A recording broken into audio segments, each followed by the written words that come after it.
প্রিয় ষষ্ঠ শ্রেণীর শিক্ষার্থীরা, RS24 আওয়ার্স স্কুলের পক্ষ থেকে স্বাগত জানাচ্ছি গণিতের শিখন অভিজ্ঞতা ৮ সরল সমীকরণের দ্বিতীয় পর্বে পৃষ্ঠা ১৬৯ হতে। তোমরা যারা এখনো প্রথম পর্বটি দেখোনি, তোমাদের দেখার সুবিধার্থে এই ভিডিওর নিচে ডেসক্রিপশন বক্সে প্রথম পর্বের লিঙ্কটি দিয়ে দেব, তোমরা তোমাদের সুবিধা মতো দেখে নিতে পারবে। আজকের পর্বে সমাধান করাবো ১৬৯ পৃষ্ঠার সমীকরণ সম্পর্কে আরো জানি থেকে। আজকের ক্লাসে সমাধান করাবো ১৬৯ পৃষ্ঠার সমীকরণ সম্পর্কে আরো জানি হতে। আজকের ক্লাসটি শুরু করার আগে তোমাদের কাছে একটা রিকোয়েস্ট থাকবে, তোমরা যারা এখনো আমার চ্যানেলটি সাবস্ক্রাইব করোনি তাড়াতাড়ি সাবস্ক্রাইব করে যুক্ত হয়ে যাও। গণিত সহ বিভিন্ন বিষয়ের ক্লাস দেখে নিজেদের দক্ষতা বাড়াও। চলো এবার আজকের ক্লাসটি শুরু করা যাক। সমীকরণ সম্পর্কে আরো জানি। তোমাদের অনেকের মধ্যেই সমীকরণ সম্পর্কে প্রশ্ন আছে মনে হচ্ছে। তাহলে চলো একটি গল্পের মাধ্যমে বিষয়টি বোঝার চেষ্টা করি। মনে করো স্বপ্নিল মিতার চেয়ে 2 বছরের বড়, অর্থাৎ 2 বছরের বড়। যদি মিতার বয়স x বছর হয় তবে স্বপ্নিলের বয়স হবে x-2 বছর, তাই না? এখন ধরো স্বপ্নিলের বয়স 12 বছর, তাহলে x-2 এবং 12 এর মধ্যেই নিশ্চয়ই একটি সম্পর্ক আছে। সম্পর্কটি হলো x-2 = 12। তাহলে গল্পের মধ্যে আমরা দেখলাম যে স্বপ্নিল মিতার চেয়ে 2 বছরের ছোট। আবার বলছি আমি তোমাদেরকে, স্বপ্নিল মিতার চেয়ে 2 বছরের ছোট। যদি মিতার বয়স x বছর হয়, হ্যাঁ, তবে স্বপ্নিলের বয়সটা কত হবে? মিতার বয়সের চেয়ে 2 বছর ছোট হবে, তার মানে x-2 হবে। যেহেতু স্বপ্নিল মিতার চেয়ে 2 বছরের ছোট, তাই যে সেটার কারণে স্বপ্নিলের বয়সটা হবে x-2 বছর। এখন ধরো স্বপ্নিলের বয়স 12 বছর, অর্থাৎ স্বপ্নিলের বয়সটা আমরা জেনে গেলাম, সেটা হচ্ছে 12 বছর। হ্যাঁ, আমরা যখন মিতার সাথে তুলনা করেছি তখন স্বপ্নিলের বয়সটা পেয়েছি কত? x-2 বছর। কত পেয়েছি প্রিয় শিক্ষার্থীরা? x-2 বছর। এবং 12 এর মধ্যে, সেজন্য এই যে x-2 এবং 12 এর মধ্যে, অর্থাৎ যে মিতার সাথে তুলনা করার যে বয়সটা, স্বপ্নিলের বয়সটা এবং স্বপ্নিলের যে অ্যাকুরেট বয়স, অর্থাৎ যে বয়সটা, সেই বয়সটা 12, সেটার মধ্যে নিশ্চয়ই একটা সম্পর্ক আছে। সম্পর্কটা কি প্রিয় শিক্ষার্থীরা? সম্পর্কটি হচ্ছে যে কি, x-2 = 12, অর্থাৎ যে মিতার সাথে তুলনা করে স্বপ্নিলের যে বয়সটা আমরা পেয়েছি বা বের করেছি x-2, সেটা হচ্ছে 12 বছর। সেটা হচ্ছে কি 12 বছর। সেজন্য আমরা লিখেছি x-2 = 12। তাহলে x-2 = 12 যেটা আমরা পেয়েছি, এটি কি? এটি হচ্ছে একটি এক চলক বিশিষ্ট সরল সমীকরণ। যেমন এখানে চলক আছে একটা, এবং এই একটা চলকের পাওয়ার হচ্ছে যে 1, মানে 1। সেজন্য এই সমীকরণটা হচ্ছে যে কি, যে এক চলক বিশিষ্ট সরল সমীকরণ। এক চলক বিশিষ্ট কি? সরল সমীকরণ। তাই বলা হচ্ছে প্রিয় শিক্ষার্থীরা, দেখো এটি হলো এক চলক বিশিষ্ট একটি সমীকরণ। চলো এবার আরো সামনের দিকে আগাই। এবার এখানে কি বলা হচ্ছে দেখো প্রিয় শিক্ষার্থীরা, বলা হচ্ছে যে এবার চলো x এর বিভিন্ন মানের জন্য আমরা যে স্বপ্নিলের বয়সটা x-2 লিখেছিলাম, এর মানগুলো বের করে নিচে ছকটি পূরণ করি। আমরা x এর জন্য এখন বিভিন্ন মান নেব। হ্যাঁ, বিভিন্ন মান, সেটা 0 হতে পারে, 1 হতে পারে, 2 হতে পারে, ইত্যাদি ইত্যাদি ইত্যাদি। হ্যাঁ, মান নিয়ে আমরা কি করব? আমরা এই যে x-2 সেটার মান বের করব, সেটার মানটা আমরা বের করব। দেখো প্রিয় শিক্ষার্থীরা, এখানে প্রথমে x এর মান নিয়েছে 2, তাহলে x এর মান যদি 2 নেওয়া হয় তাহলে x এর পরিবর্তে এখানে হবে 2, তাহলে 2 - 2, তাহলে 2 থেকে 2 চলে গেলে আর থাকে 0। দেখো প্রিয় শিক্ষার্থীরা এখানে 0 বসিয়েছে, নিশ্চয়ই তোমরা এটা বুঝতে পারছো প্রিয় শিক্ষার্থীরা। এবার দেখো এখানে যদি আমি 3 বসাই, অর্থাৎ x এর পরিবর্তে আমি যদি 3 বসাই, তাহলে আমি এখানে 3 বসাবো, 3 - 2, তাহলে 3 থেকে 2 চলে গেলে আর থাকে কত, 1। তাহলে এখানে কত বসবে, এখানে বসবে 1। এবার বসাবো 4, তাহলে x এর পরিবর্তে আমি 4 বসাবো, তাহলে 4 - 2, তাহলে 4 থেকে যদি আমরা 2 চলে যাই তাহলে কত থাকবে, 4 থেকে 2 চলে গেলে আর থাকবে 2। এবার দেখো আমি x এর পরিবর্তে 5 বসাবো, তাহলে এখানে যদি 5 বসাই, 5 - 2, তাহলে 5 থেকে 2 চলে গেলে কত হয়, 3, এখানে 3 হবে। এরপর আমি x এর পরিবর্তে 6 বসাবো, তাহলে এখানে যদি 6 বসাই, 6 - 2, 6 থেকে 2 চলে গেলে এখানে হবে 4, তাহলে x এর পরিবর্তে 7 বসাবো, তাহলে 7 - 2, 7 থেকে 2 চলে গেলে এখানে কত হবে প্রিয় শিক্ষার্থীরা, এখানে হবে 5। এরপরে x এর পরিবর্তে 8 বসাবো, তাহলে এখানে 8 বসালে 8 - 2, 8 থেকে 2 চলে গেলে কত হয়, 6। এরপর হচ্ছে কি এখানে x এর পরিবর্তে 9 বসাবো, তাহলে 9 - 2, 9 থেকে 2 চলে গেলে কত, 7, 9 থেকে 2 চলে গেলে কত হয়, 7।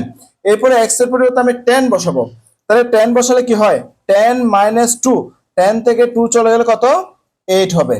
এরপরে আমি x এর পরিবর্তে এখানে 11 বসাবো, তাহলে 11 - 2, 11 থেকে 2 চলে গেলে আর থাকবে 9। এখানে আরো দুইটা করে দেওয়া হয়েছে, 3টা করে দিয়েছে প্রিয় শিক্ষার্থী। দেখো x এর পরিবর্তে 12 বসাচ্ছে, তাহলে 12 থেকে 2 চলে গেলে 10। এরপরে x এর পরিবর্তে 13 বসানো হচ্ছে, তাহলে 13 থেকে 2 চলে যাবে 11। এরপরে x এর পরিবর্তে 14 বসানো হচ্ছে, তাহলে 14 - 2, 14 থেকে 2 চলে গেলে 12। তাহলে 15 বসানো হচ্ছে, তাহলে x এর পরিবর্তে 15 বসালে 15 - 2, 15 থেকে 2 চলে গেলে 13। এরপর x এর পরিবর্তে 16 বসানো হচ্ছে, যে 16 থেকে 2 চলে যাবে আর থাকবে 14, এখানে হবে 14। এরপরে 17 বসানো হচ্ছে, তাহলে 17 - 2, 17 থেকে 2 চলে যাবে আর হবে কি 15, এখানে কত হবে প্রিয় শিক্ষার্থীরা, 15। দেখো আমরা যে খালি ঘরগুলো সবগুলো পূরণ করে দিয়েছি। এখন কি বলা হচ্ছে দেখো, এখন বলা হচ্ছে যে টেবিলের খালি ঘরগুলো পূরণ করো। আমরা পূরণ করে নিয়েছি, টেবিলটি লক্ষ্য করো, অর্থাৎ পূরণ করার পরে এবার টেবিলটির দিকে লক্ষ্য করতে বলা হচ্ছে। দেখতে পাবে একমাত্র x = 14 এর জন্য x - 2 = 12 সম্পর্কটি বাম পক্ষ ও ডান পক্ষে সমান হয়েছে।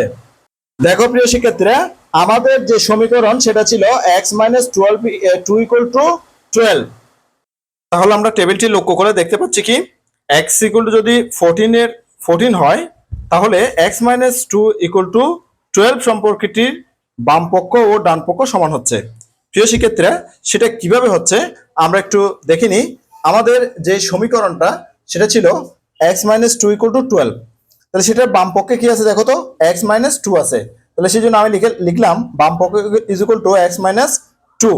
তাহলে x এর মান বসালাম কত, 14, কারণ আমাদেরকে বলা হয়েছে কি, একমাত্র আমরা দেখতে পাচ্ছি যে 14 বসালে, x এর মান যদি আমরা 14 বসাই তাহলে কিন্তু আমরা ডান পক্ষ 12টা পেয়ে যাচ্ছি।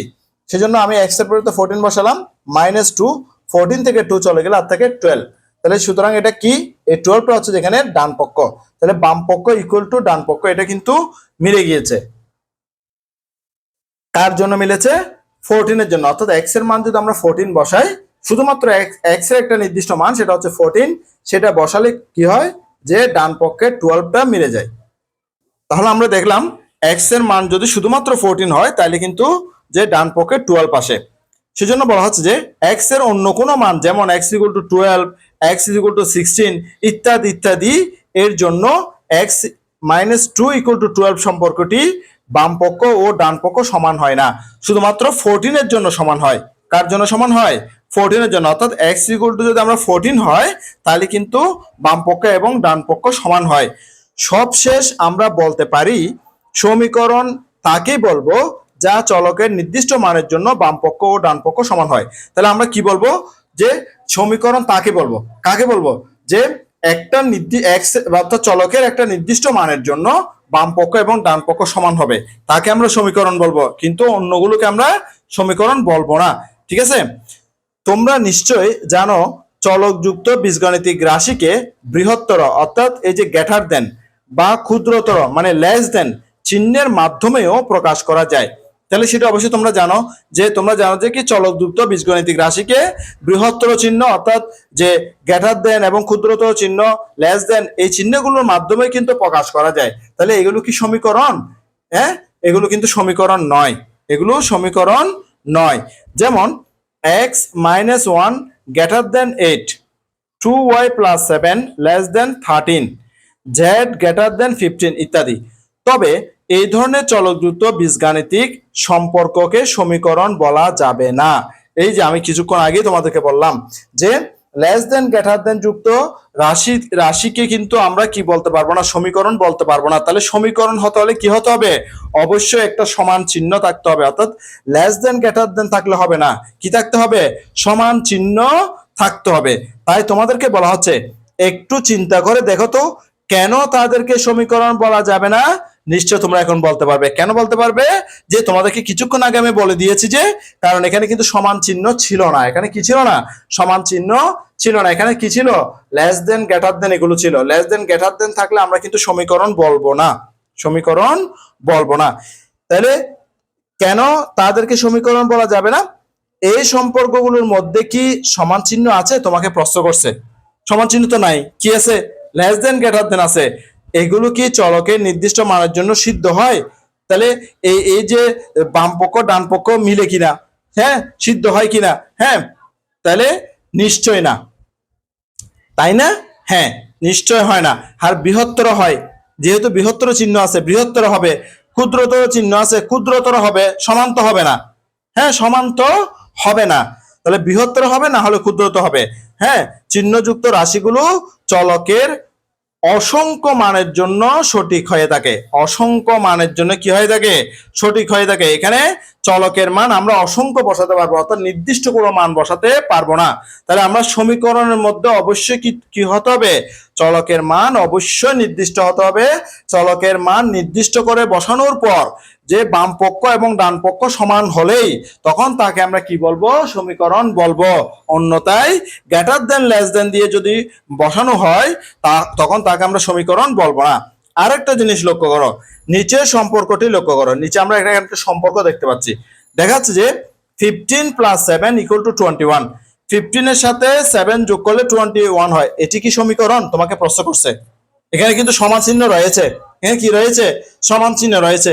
তাহলে তুমি নিশ্চয়ই বুঝতে পারছো এখানে কিন্তু সমান চিহ্ন রয়েছে, কিন্তু কোনো চলক নাই। কি নাই প্রিয় শিক্ষার্থীরা? কোনো চলক নাই। এবং আমরা দেখতে পাচ্ছি 15 এবং 7 যোগ করলে কত হয়? 15 এবং 7 যোগ করলে হয় 22। তাহলে এটা কি সমান হয়েছে? 21 এবং 22 কি সমান হয়েছে? হয় নাই। হ্যাঁ, তাহলে সম্পর্কটিতে কিন্তু সমান চিহ্ন আছে, কিন্তু বা চিন্তা করে উত্তর দাও। আমরা চিন্তা করে উত্তর দেব কি এটা কিন্তু সমীকরণ নয়, এটা একটা গাণিতিক বাক্য বা গাণিতিক বিবৃতি। এটা কি? এটা হচ্ছে একটা গাণিতিক বাক্য বা গাণিতিক বিবৃতি। এটা কি? গাণিতিক বাক্য বা গাণিতিক বিবৃতি।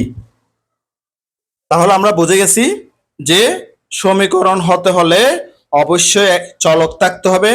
হ্যাঁ, একটা চলক থাকতে হবে বা একই ধর্মী একাধিক চলক থাকা যাবে। একই রকম চলক একাধিক থাকতে হবে বা থাকতে পারবে। এখানে আবার বলা হচ্ছে কি সমান চিহ্ন থাকতে হবে, সমান চিহ্ন থাকতে হবে এবং নির্দিষ্ট একটা মানের মাধ্যমে বাম পক্ষ এবং ডান পক্ষ কি হবে? সমান হবে। বাম পক্ষ এবং ডান পক্ষ সমান হবে। এবং আরেকটা কথা বলা হচ্ছে সেখানে যে যদি সেটা সরল সমীকরণ হয় অবশ্যই চলকের মান বা চলকের মাত্রা বা ঘাত বা পাওয়ার অবশ্যই এক হতে হবে।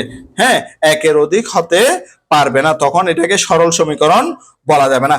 এখন বলা হচ্ছে কি নিচের একটা ছক দিয়েছে আমাদেরকে, সেই ছকটি পূরণ করব। এই ছকটি পূরণ করলে কিন্তু আমরা সমীকরণ সম্পর্কে আরো অনেক ভালো ধারণা পেয়ে যাব।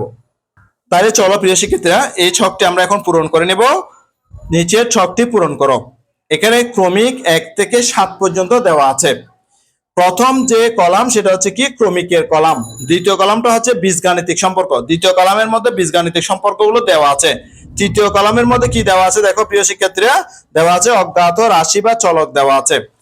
এরপরে চতুর্থ কলামে দেওয়া আছে সমীকরণ হলে টিক চিহ্ন আর না হলে ক্রস চিহ্ন দিতে বলা হচ্ছে। এরপরে যে পঞ্চম কলাম বা শেষ কলামের মধ্যে দেওয়া আছে যৌক্তিক কারণ বা ব্যাখ্যা সহ মন্তব্য লিখতে বলা হচ্ছে এখানে। তাহলে প্রথমে আমরা 1 নাম্বার ক্রমিকের যে বীজগণিতিক সম্পর্ক সেটা একটু দেখি। সেখানে আমরা দেখতে পাচ্ছি x + 20 = 60। হ্যাঁ, এই যে সমীকরণ, এই সমীকরণের অজ্ঞাত রাশি বা চলক কি আমরা এখানে দেখতে পাচ্ছি সেটা হচ্ছে x, তাই সেজন্য x লিখেছি। সমীকরণ হলে ঠিক চিহ্ন আর না হলে ক্রস চিহ্ন দিতে বলা হয়েছে। এটা একটা সমীকরণ, কারণ আমরা দেখতে পাচ্ছি এখানে একটা চলক আছে এবং একটা সমান চিহ্ন রয়েছে। আর আমরা এখানে যদি x এর একটা মান, নির্দিষ্ট মান যদি বসাই তখন এটা বাম পক্ষ এবং ডান পক্ষ সমান হয়। x এর মান কত বসালে বাম পক্ষ ডান পক্ষ সমান হবে প্রিয় শিক্ষার্থীরা? 40 বসালে। অর্থাৎ 40 এর সাথে যদি আমরা 20 যোগ করি তাহলে 60 পাই। তাহলে আমরা দেখতে পাচ্ছি একটা নির্দিষ্ট মান, অর্থাৎ x এর মান যদি আমরা 40 বসাই তখন আমরা 60 পেয়ে যাই। সেজন্য এটা একটা সমীকরণ, তাই এখানে ঠিক চিহ্ন দিয়েছি। যৌক্তিক কারণ বা ব্যাখ্যা সহ মন্তব্য আমি লিখেছি চলক ও সমান চিহ্ন আছে। এখানে চলক আছে, সমান চিহ্ন আছে, তাই এটা একটা সমীকরণ। এবার 2 নাম্বারটা দেখব। 2 নাম্বারটা আমরা দেখতে পাচ্ছি 2z > 14। এখানে অজ্ঞাত রাশি বা চলক রয়েছে, সেটা হচ্ছে কি z, সেটা আমরা z লিখলাম। সমীকরণ হলে যে সঠিক চিহ্ন আর না হলে ক্রস চিহ্ন দিতে বলা হয়েছে। এটা কি সমীকরণ? তোমরা নিশ্চয়ই বলতে পারবে এটা কিন্তু সমীকরণ নয়, এখানে কোনো সমান চিহ্ন নেই। হ্যাঁ, চাই আমরা কি দিয়েছি? ক্রস দিয়েছি। তাহলে যৌক্তিক কারণ বা ব্যাখ্যা সহ মন্তব্য লিখতে বলেছে, সমান চিহ্ন নেই, অর্থাৎ এখানে কোনো সমান চিহ্ন নেই, তাই এটা সমীকরণ নয়। এবার 3 নাম্বার দেখো 5y = 100। 5y = কি? 100। তাহলে এখানে একটা চলক রয়েছে বা অজ্ঞাত রাশি রয়েছে, সেটা কি? y। তাহলে সেখানে লিখেছি অজ্ঞাত রাশি বা চলকের মধ্যে লিখলাম y। আচ্ছা, এখানে দেখতে পাচ্ছি আমরা অজ্ঞাত রাশি বা চলক রয়েছে এবং সমান চিহ্ন রয়েছে, তাই এটা কি? সমীকরণ। তাহলে আমরা ঠিক চিহ্ন দিয়েছি সে কারণে। এবার মন্তব্য বা ব্যাখ্যা লিখবো বা কারণ লিখবো, সেটা কি? চলক ও সমান চিহ্ন বিদ্যমান, অর্থাৎ রয়েছেও লিখতে পারবো আমরা বা আছেও লিখতে পারবো। চলক ও সমান চিহ্ন আছে সেই কথাটাও আমরা লিখতে পারবো। এবার 4 নাম্বার দেখো x/3 < 1। তাহলে আমরা এখানে লেস দেন দেখতে পাচ্ছি। তাহলে এবার এখানে চলক আছে কিনা? চলক x আছে, সেজন্য অজ্ঞাত রাশি বা চলকের জায়গায় x লিখেছি। কিন্তু এটা তো সমীকরণ নয়, কারণ এখানে লেস দেন রয়েছে, সমান চিহ্ন নাই, সেজন্য কি লিখেছি? ক্রস দিয়েছি। অর্থাৎ সমীকরণ না হওয়ার কারণে এখানে ক্রস দিয়েছি। আর এখানে কারণ লিখলাম কি? সমান চিহ্ন নেই। এরপর দেখো 5 নাম্বার 7 - z = 0। তাহলে আমরা এখানে একটা চলক দেখতে পাচ্ছি, সেটা হচ্ছে z। তাহলে আমরা সেই জন্য লিখেছি অজ্ঞাত রাশি বা চলকের মধ্যে z লিখলাম। এটা হচ্ছে সমীকরণ, কারণ এখানে যে সমান চিহ্ন রয়েছে এবং চলকও রয়েছে, সেজন্য এখানে কি দিয়েছি? ঠিক চিহ্ন দিয়েছি। এবং কারণ লিখলাম চলক ও সমান চিহ্ন আছে। চলক ও সমান চিহ্ন থাকার কারণে এটা হচ্ছে একটা সমীকরণ। এবার 6 নাম্বার দেখো x/0 = 2। একটু খেয়াল করো প্রিয় শিক্ষার্থীরা, এখানে কিন্তু অজ্ঞাত রাশি বা চলক x রয়েছে, সেজন্য x লিখলাম। কিন্তু এখানে x কে তুমি 0 দিয়ে ভাগ করতে পারবা না, কারণ 0 দিয়ে কাউকে কিন্তু ভাগ যায় না, সেটা কিন্তু আমরা জানি। হ্যাঁ, 0 দিয়ে তুমি তোমার ক্যালকুলেটরে দেখো, সায়েন্টিফিক ক্যালকুলেটরে তুমি দেখতে পারো যে কোন একটা সংখ্যাকে তুমি যখন 0 দিয়ে ভাগ করবা দেখবা ওখানে কিন্তু অসংজ্ঞায়িত কথাটা বা ম্যাথ এরর, হ্যাঁ, এই কথাটা কিন্তু আসবে। আমি তোমাদেরকে সেটা একদম প্র্যাকটিক্যাল ভাবে দেখাচ্ছি। দেখো প্রিয় শিক্ষার্থীরা, আমি একটা সায়েন্টিফিক ক্যালকুলেটর নিয়েছি, তোমরা সেটা দেখতে পাচ্ছ। আমি এখানে একটা সংখ্যা দিলাম, মনে করো 8 দিলাম, যে কোনো সংখ্যা আমি দিতে পারবো, 8 দিলাম। এরপর দেখো ভাগ দিলাম, ভাগ চিহ্নটা দিলাম, হ্যাঁ ভাগ চিহ্নটা এখানে উঠলো দেখো। এরপর আমি 0 দিচ্ছি, এই যে 0 এখানে আছে, দেখো প্রিয় শিক্ষার্থীরা ভালো করে, এই যে 0 আছে, এই 0 দিলাম, হ্যাঁ এই যে 0 দিলাম, এখানে কিন্তু 0টা উঠছে। এরপর আমি কি দেবো? ইকুয়াল চিহ্ন দেবো, এই যে ইকুয়াল চিহ্নটা দিলাম। দেখো কি আসছে, দেখো তো, ম্যাথ এরর আসছে, দেখছো? ম্যাথ এরর, তাই এটা কিন্তু সমীকরণ নয়। সেজন্য আমি লিখলাম কি? এখানে ক্রস দিলাম। তাহলে এটা কারণটা লিখে দিয়েছি, দেখো যে বাম পক্ষের রাশিটি অসংজ্ঞায়িত। কি লিখেছি প্রিয় শিক্ষার্থীরা? বাম পক্ষের রাশিটি অসংজ্ঞায়িত, অর্থাৎ এটার কোনো মান পাওয়া যাবে না। এরপরে 7 নাম্বার দেখো প্রিয় শিক্ষার্থীরা 9 - 3 = 6। হ্যাঁ, এখানে কোনো চলক বা অজ্ঞাত রাশি আছে? এখানে x y z এগুলো কিছু আছে? নেই, সেজন্য আমি এখানে নেই লিখেছি। তাহলে এটা কিন্তু সমীকরণ নয়, এখানে যেহেতু চলক নাই সেজন্য এখানে সমীকরণ নয়। তাই আমি যে সমীকরণ হলে ঠিক চিহ্ন আর না হলে ক্রস চিহ্ন দাও, সেখানে কিন্তু ক্রস চিহ্ন দিয়েছি। এবার দেখো এটার কারণটা লিখেছি চলক বিদ্যমান নাই, এখানে কোনো চলক নাই। তাহলে এটা কি প্রিয় শিক্ষার্থীরা? এটা হচ্ছে একটা গাণিতিক বাক্য বা বিবৃতি, গাণিতিক বাক্য বা বিবৃতি, সেজন্য এটা সমীকরণ নয়। নিশ্চয়ই তোমরা এটা এই যে চারটা কিন্তু খুব ভালো মতো বুঝতে পেরেছো। এটা বুঝতে পারলে তোমাদের জন্য একটা কাজ দিয়েছে প্রিয় শিক্ষার্থীরা, দেখো তোমাদের জন্য একটা একক কাজ দিয়েছে এখানে। সেই একক কাজের মধ্যে কি বলা হচ্ছে একটু ভালো করে দেখো, বোঝার চেষ্টা করো। বলা হচ্ছে যে তোমরা প্রত্যেকে খাতায় উপরের ছকটি অনুরূপ বা ছকটির অনুরূপ একটি ছক তৈরি করো। অর্থাৎ এখানে যে ছকটা আমরা তৈরি করেছি এই ছকটার মতো করে আরেকটা ছক তোমাদেরকে তৈরি করতে বলা হচ্ছে। বলা হচ্ছে কি, তারপর কমপক্ষে 5টি বীজগাণিতিক সম্পর্ক লিখে ছকটি পূরণ করে তা উপস্থাপন করো। অর্থাৎ এইরকম ভাবে, এইভাবে তোমাকে কি বলছে, 5টি যে বীজগাণিতিক সম্পর্ক, এখানে যে বীজগাণিতিক যে সম্পর্ক আছে এখানে 7টি আছে, তোমাকে বলছে কি 5টি তৈরি করতে, 5টি তৈরি করে একটা ছক বানাতে বলছে। এরকম করে একটা ছক বানিয়ে উপস্থাপন করতে বলা হয়েছে। আমি আশা করছি প্রিয় শিক্ষার্থীরা তোমরা কিন্তু এটা নিজে নিজে বানাতে পারবে, কারণ যেহেতু তোমরা এটা বুঝে গেছো তাই নিজে নিজে বানাতে পারবে। প্রিয় শিক্ষার্থীরা, আমি তোমাদের কাজের সুবিধার্থে আমি নমুনা উত্তরটা তোমাদের জন্য দেখিয়ে দিচ্ছি, তোমরা এইটা দেখে দেখে নিজেরাও তৈরি করতে পারবে। দেখো প্রিয় শিক্ষার্থীরা, একক কাজের সমাধানটা আমি তোমাদের জন্য করে দিয়েছি। আমি প্রথম কলামে লিখেছি ক্রমিক নম্বর, দ্বিতীয় কলামে লিখেছি বীজগাণিতিক সম্পর্ক, তৃতীয় কলামে লিখেছি অজ্ঞাত রাশি বা চলক, চতুর্থ কলামে লিখেছি সমীকরণ হলে টিক চিহ্ন আর না হলে ক্রস চিহ্ন দাও। এরপরে পঞ্চম কলামে লিখেছি যৌক্তিক কারণ বা ব্যাখ্যা সহ মন্তব্য এখানে লিখবো। তাহলে প্রথমে 1 নম্বরে লিখেছি, দেখো বীজগাণিতিক সম্পর্ক হিসেবে লিখেছি x + 5 = 9। x + 5 = কি 9। আমি x এর এখানে মান যদি 4 বসাই তাহলে আমার বাম পক্ষ এবং ডান পক্ষ কিন্তু সমান হয়। কারণ কি, 4 বসালে 4 এর সাথে 5 যোগ করলে 9 হয়, অর্থাৎ বাম পক্ষ ডান পক্ষে সমান হয়। বাম পক্ষের সমাধানটা কি হয়, ডান পক্ষের সমান হয়। তাহলে এটা একটা সমীকরণ। তাহলে অজ্ঞাত রাশি বা চলক রয়েছে, সেটা হচ্ছে কি x, সেজন্য আমি এখানে x দিয়েছি। যেহেতু এটা একটা সমীকরণ তাই এখানে টিক চিহ্ন দিয়েছি।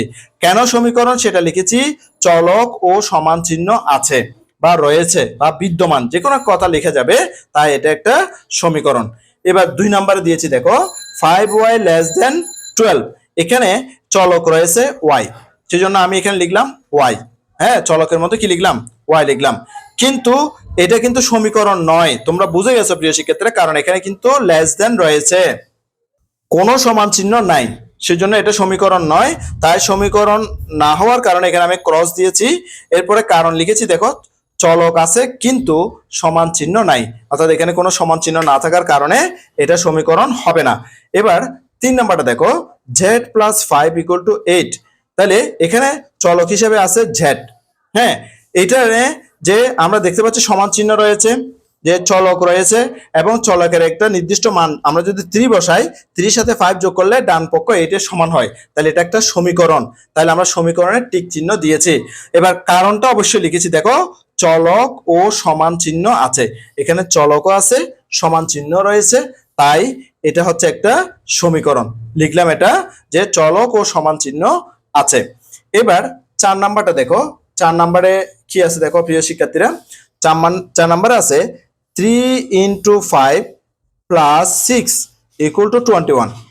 দেখো যে 3 × 5 = 15, 15, হ্যাঁ 15-র সাথে 6 যোগ করলে 21 হয়।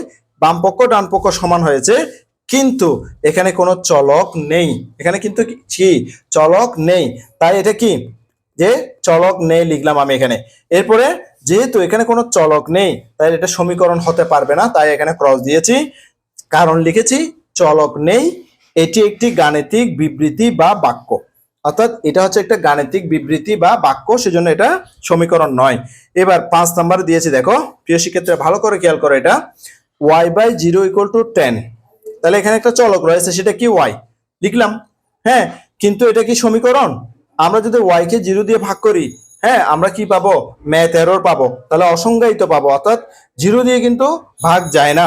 হ্যাঁ, অর্থাৎ কোনো উত্তর পাওয়া যায় না, সেজন্য এটা কি হবে না, সমীকরণ হবে না। হ্যাঁ, এটা কোনো সমীকরণ হবে না, সেজন্য ক্রস দিয়েছি।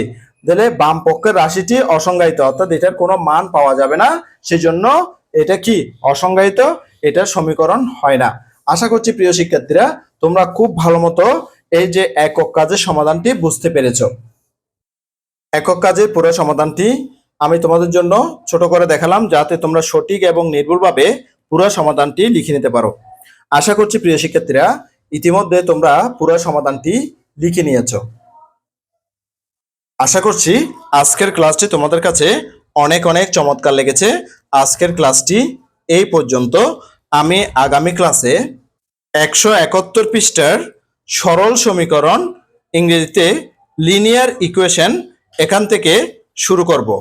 গণিতের শিকন অভিজ্ঞতা 8 সরল সমীকরণ এর তৃতীয় পর্বটি দেখার আমন্ত্রণ জানাচ্ছি। সাথে সাথে গণিতের অন্যান্য ক্লাসগুলো দেখারও অনুরোধ জানাচ্ছি এবং গণিত ছাড়াও বিভিন্ন বিষয়ের ক্লাসগুলো দেখারও অনুরোধ জানাচ্ছি।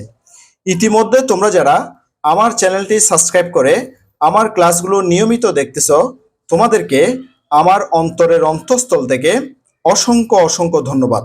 আর যারা সবেমাত্র আজকে প্রথমবার আমার ক্লাসটি দেখলা, তোমাদের প্রতি অনুরোধ রইল তোমরা আমার চ্যানেলটি সাবস্ক্রাইব করে পাশের নোটিফিকেশন অল করে বেল বাটনটিকে বাজিয়ে দাও এবং তোমার বন্ধুদের সাথে ও আত্মীয় স্বজনের সাথে ক্লাসগুলো বেশি বেশি শেয়ার করো, যাতে করে তারাও তোমার মতো দেখে উপকৃত হয়। গণিতের শিকন অভিজ্ঞতা 8 সরল সমীকরণের তৃতীয় পর্বটি দেখার আমন্ত্রণ জানিয়ে আজকের ক্লাসটি থেকে এখানেই বিদায় নিচ্ছি। সবাই ভালো থাকবা, সুস্থ থাকবা, অবশ্যই নিরাপদে থাকবা। সবাইকে অসংখ্য ধন্যবাদ।